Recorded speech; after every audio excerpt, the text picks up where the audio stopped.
Hello guys, NautoAce here, and this is going to be the final conference of E3 2017, and of course it's Nintendo. So of course, if you know the history, Nintendo ever since 2013, they stopped doing press conferences. Either they just weren't comfortable about it, they didn't like it. I probably could understand to some extent, and I'll probably talk about it, my thoughts about the whole shebang of why they stopped doing E3 conference. There's been a lot of history about it, so that'll be a different video. So this one I want to give my thoughts on Nintendo's quote unquote spotlight. So Reggie did mention this on YouTube at E3 with Jeff Keighley that, hey, guess what? The whole point of the spotlight is it's supposed to be an introduction to what we're going to show for E3 for the year 2017 until next E3 2018. I kind of get that because you kind of notice that one, PlayStation did the same thing, Ubisoft did the same thing, Bethesda sort of the same thing. I kind of get it why they're going in an approach there.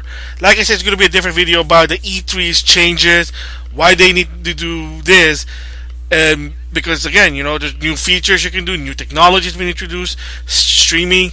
In the past, you couldn't really do it. Internet, so everybody can now watch E3 rather than, well, it's so exclusive because nobody can watch it because it's not televised, it's not on the public. People can't watch it. Now they're going a different approach, and to some extent also some of the company, we want to do our own thing, i.e. Kingdom Hearts. If you notice, beside the trailer, there was no mention of Kingdom Hearts 3 in any of the conference. And they even said, well, if you want to know more about Kingdom Hearts 3, wait until July D23, which is Disney's version.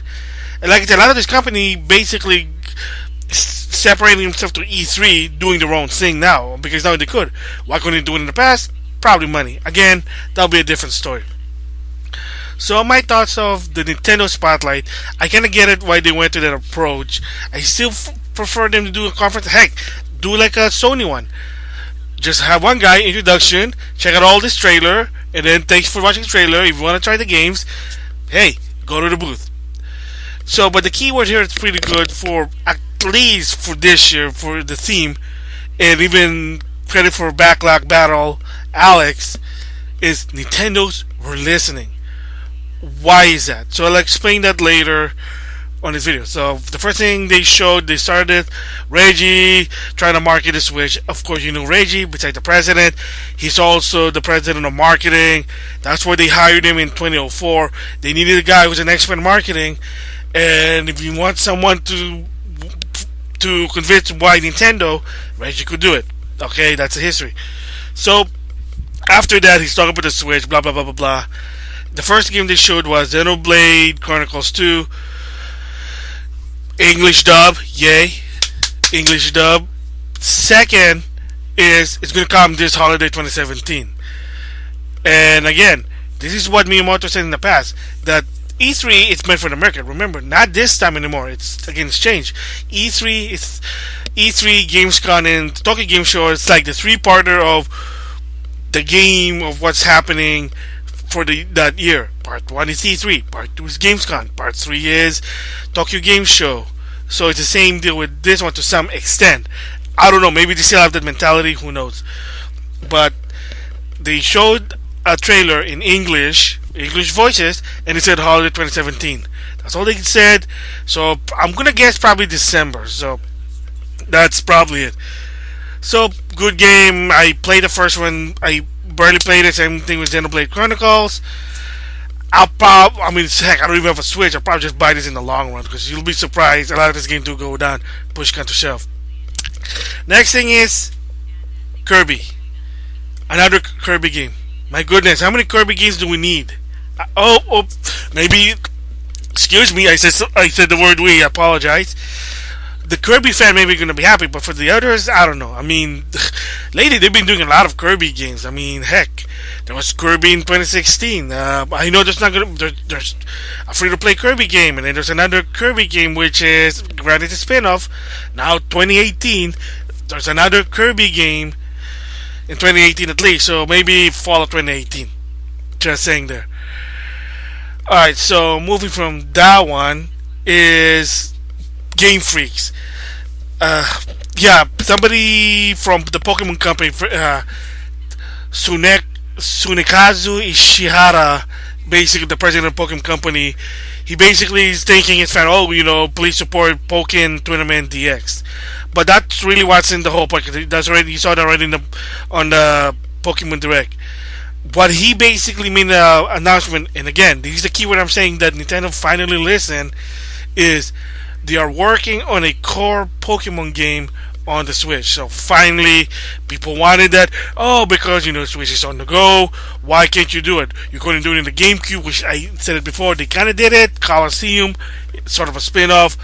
They just felt that the Pokemon game's meant for the portable, but since the Switch is a hybrid type console, now they're working on it because, believe it or not, eventually that 3DS is going to die out. I know it's going to last until 2018 to some extent, but by 2019 and so on, that's probably going to die out. It's getting too old.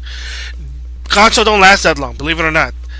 Sony maybe have the skill to do it, but to some extent, yeah, consoles they don't last that long. Same goes with the 3DS. No different that one. Again, core Pokemon, could be Pokemon Star, could be anything.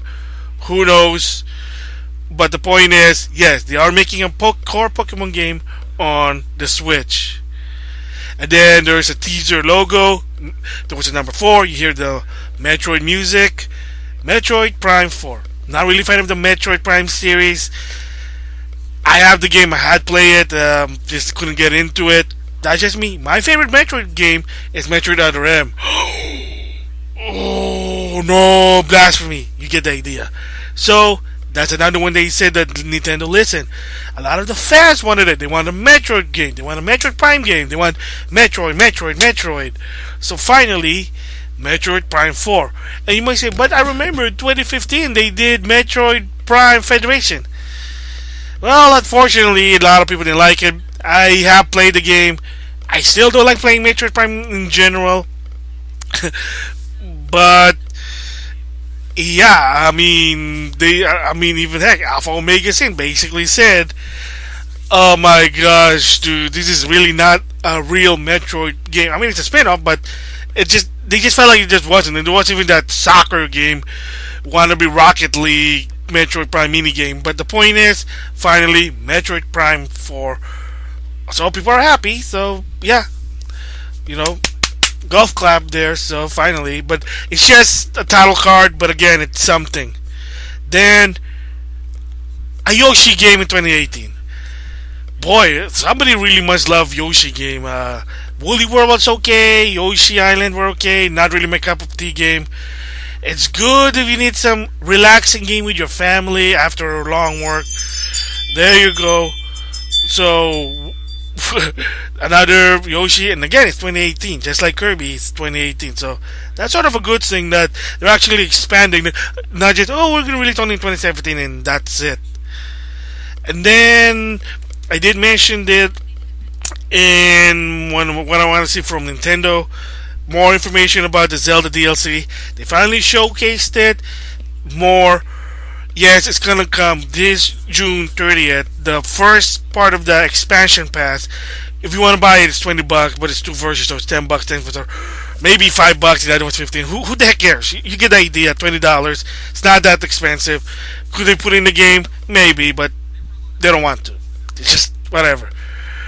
So they showed what it is. They showed the new mode. They showed the new features. New enemies, well, not so much, but new type of enemy that there's balloons. They're like now the enemies on the sky and a golden Lionel. So yeah, there was a silver Lionel, and then there's if I remember, red, blue, white, silver. Now there's a gold one, and I like there's even an illustration of a golden Lionel in Link. So yeah, I hate those Lionel because they're like hard to beat. And another thing that I said was, I hope that they'll mention new amiibo, because I'm sick in the head of the amiibo. And the wish came true. Ioma, who's in charge of the Zelda game, especially with this one, announced that the Legend of Zelda Breath of the Wild Amiibo Wave 2 is announced. This time you're gonna get four of them, basically the four champion. It is sort of a spoiler, sort of, but if you have not finished the game or played the game yet, apologize. However, yes, there's gonna the second wave is basically the four champions that's in the game. I have no idea their name, I forgot, but yeah. And apparently this one is gonna be holiday 2017, so December. Kind of makes sense because last year was the Legend of Zelda 30th anniversary amiibo wave 1. So yep, so I'm gonna guess it's gonna be probably $16 because Legend of Zelda amiibos are $16. I guess it's detailed, but yeah. So again, what it is, it's probably gonna be probably related to the second DLC. They also they showed it. It's called Champion of Ballad. Whatever it is, it's supposed to be like a new story to it. And I guess this amiibo probably have a key point to it. Optional, of course. And then Rocket League. So, okay, it's a game that started in the PS4, then it went to Steam, Xbox. Now it's on Switch. It's not on the Wii U because the Wii U's dead. And they even said that the best part is that the online is cross-play, which means you can only play with the PS4 people, Xbox One, and PC. So what's the difference between the Switch version and the other? Content-wise, no surprise there. You get Mario hats, new cards, whatever. Because the same goes with the Xbox version. You got Halo and Gears of War cards. I mean, it is what it is. So, a lot of people love the game. I played it. It's okay, but it's not really my cup of tea. And then lastly, they showed more of Super Mario Odyssey. So this was revealed in the Switch presentation back in January. They finally showed more in E3 2017. Basically, the trailer looks good. Gave a lot of information. Again, pretty good. Basically, the story with the cap is that there's a character called Cappy. It's sort of a ghost with a hat, and he has the power to possess things, and that's why Mario's cap has eyes. And the trailer they showed, Mario has the ability to quote unquote possess certain enemy to give them an advantage, perhaps some sort of minor puzzle. And then if you go to a certain world, you have to change your outfit that fits in that world. So again, they showed more world beside New Dark City, which is basically if the reason it's called New Dark City is that apparently one of the trailers you saw like a familiar person, which is spoiler Pauline, and then Dork or not Dork, Donk City. Add in the letter E and Y, and you kind of get Y. Donkey. So that's why it's New Donk City. So apparently, maybe that's where Mario lives. Donk City is an alternate Brooklyn, alternate New York. I mean, the fact is that in the comics in the past, that Mario Luigi basically origin in Brooklyn, New York. Well, because because Miyamoto met a guy in Brooklyn, New York. That's the reason. But that'll be a different V blog there. But anyway, just a little tidbit there. Then he goes to a dinosaur stage. There's a dinosaur stage, and there's some also Egyptian stage. Of course, in the teaser trailer in the beginning, in January, there was a desert stage. Let's just say that. I don't want to be racist or apologize if you know what I mean. There was also like food stage, jungle stage. So he's going to different world. But that trailer basically explained everything what the game is. So, and of course, the surprisingly is this game is going to come out October 17th. Wow. So I would think it would be November. Mario Galaxy was November. December was Super Mario 3D World. That game was not that good.